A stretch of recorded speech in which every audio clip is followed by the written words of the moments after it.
What a pleasure to be here amidst such incredible people. I'd like to share with you an ancient Hebrew hymn, Avinu Malkeinu, which I heard when I was a boy and found the melody beautiful and haunting, but it wasn't until I was older that I learned of the meaning that it really struck a chord deep within. In particular, a message found within this hymn, a plea, if you like, which says, "Instill me with a greater sense of compassion so that I may be liberated." And this link between being a more compassionate human being to being a freer human being is one that I found poignant and that stayed with me. Avinu Malkeinu, Avinu Malkeinu, Avinu Malkeinu, Chaneinu ve'aneinu, ki ein banu masi. Avinu Malkeinu, Avinu Malkeinu, Avinu Malkeinu, Chaneinu ve'aneinu, ki ein banu masi. Aseh imanu tzedaka v'chesed, Aseh imanu tzedaka v'chesed ve'hoshienu. Aseh imanu tzedaka v'chesed, Aseh imanu tzedaka v'chesed ve'hoshienu.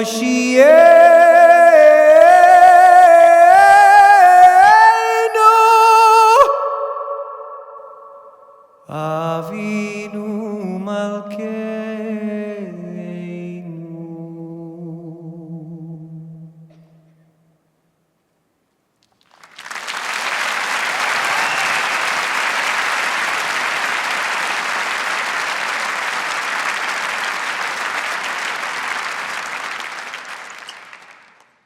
Thank you.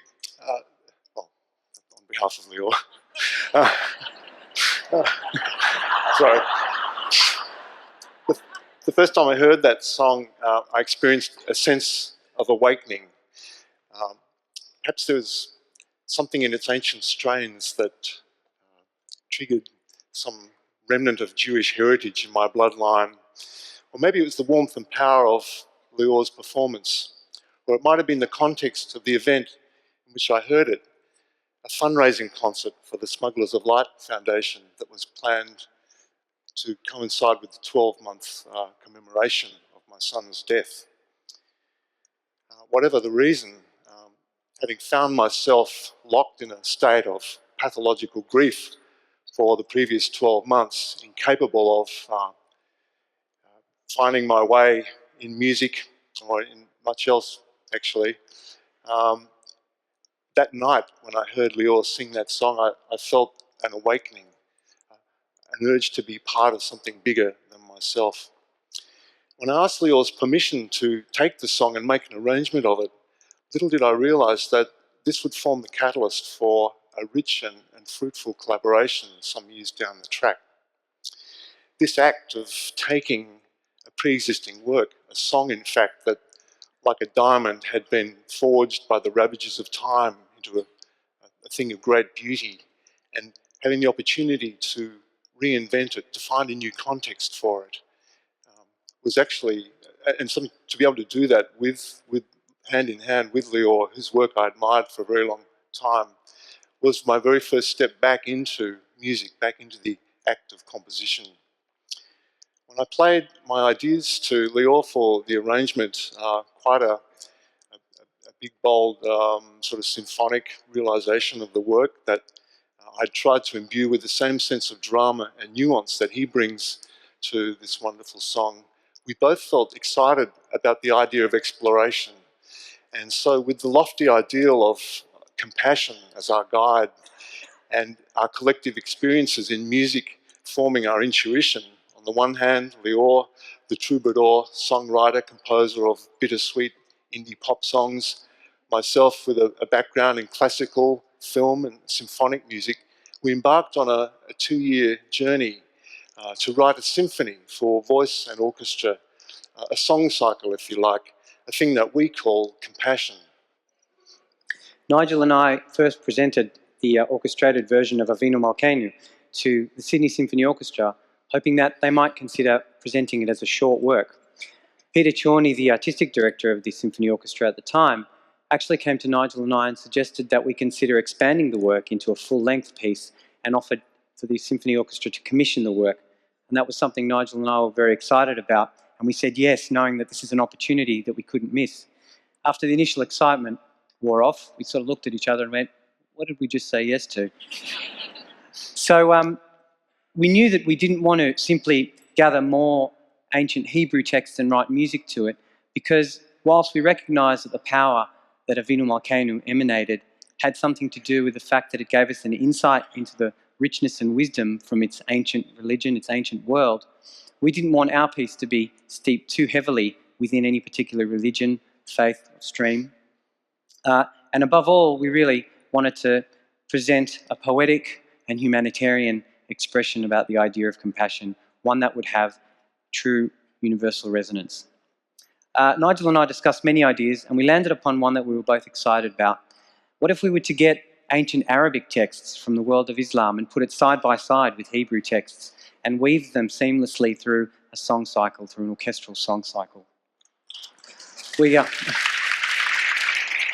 must say that initially I was filled with doubt, not only because I didn't know whether I would find these texts, these poems and proverbs that I was searching for, but being a fluent Hebrew speaker, I understood what Avinu Malkeinu meant. I could read into its message. I had an insight into the world that it was from.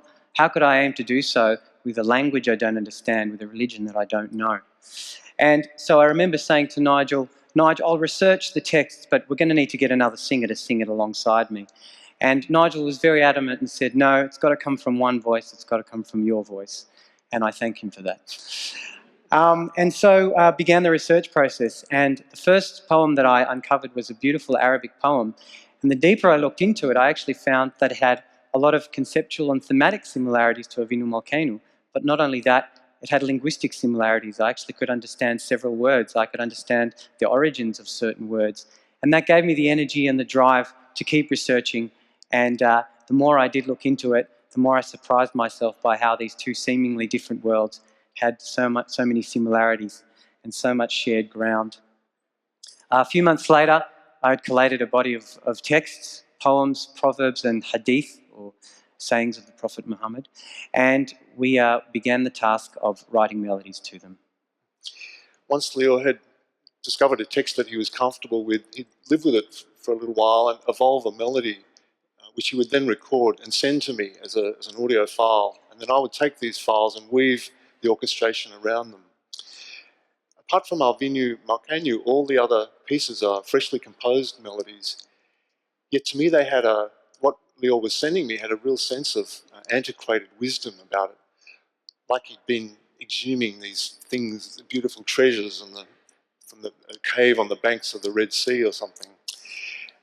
More often than not, they spoke to me, demanding a particular musical approach, very individual, and so each of the movements of the song cycle have a very particular character unto themselves.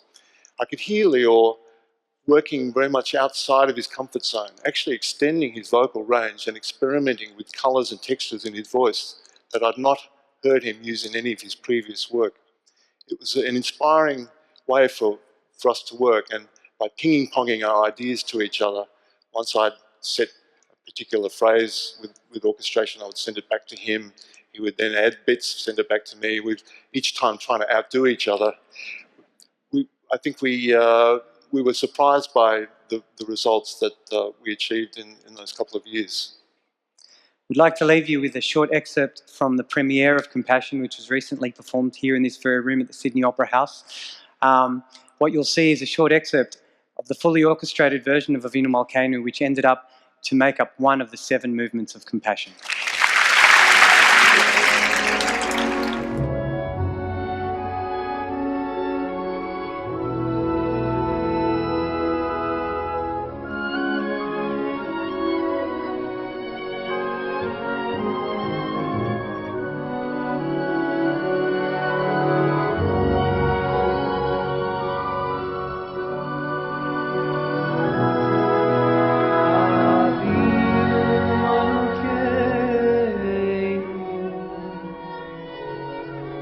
Avinu Malkeinu, Avinu Malkeinu, Chaneinu ve'aneinu, ki ein banu ma'asim. Avinu Malkeinu, Chaneinu